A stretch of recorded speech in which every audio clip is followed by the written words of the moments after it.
We're grateful for the time of Emily Rooney, Executive Editor and host at WGBH Media in Boston. Emily, we thank you for your time. You're on the ground when the explosion went off. You've been reporting all morning. Could you describe the chaos to us? It was absolutely a wild scene. Actually, I had just stepped on the street. I live about a block and a half from the finish line.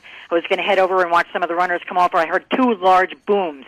It sounded to me like maybe the scaffolding had collapsed, where all the grandstands are right at the end of the finish line. But clearly I could see the smoke. It was obviously more than that. I started to run over. By then, within minutes, seconds, there were hundreds and hundreds of security vehicles, fire, police. There's a big Homeland Security vehicle that's set up about a block off from the finish line.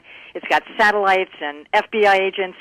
Interestingly, I was just talking to a guy who had been at one of the big restaurants right down about two doors down from where the explosion went off, and all the FBI people, the local DA was in that restaurant just kind of winding up because the elite runners had finished 2 hours earlier. So this is when the big groups of the families come by, but it's more of a party time then than it is actual, the tenseness of the race.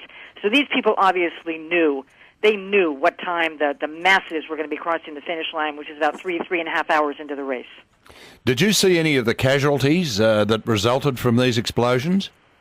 I didn't, but I got to be honest with you. I spoke to at least 12 people who were running away from the scene, just ghost-like. They were just gasping for air, and I said, "What did you see? What can you tell me?" Two people said they saw limbs flying through the air, arms and legs, and they saw people being pulled into the medical tent, pumping chest. They were covered with blood.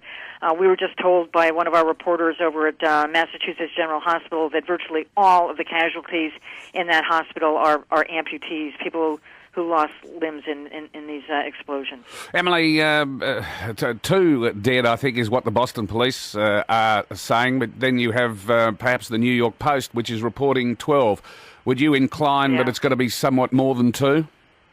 This would be my guess. I don't have any inside information on that, and I know what the New York Post is reporting, but some of what they've reported so far has been dismissed, so I'm not sure about that. But from what I could hear, from what people told me who were in that medical tent, there were some very, very serious injuries.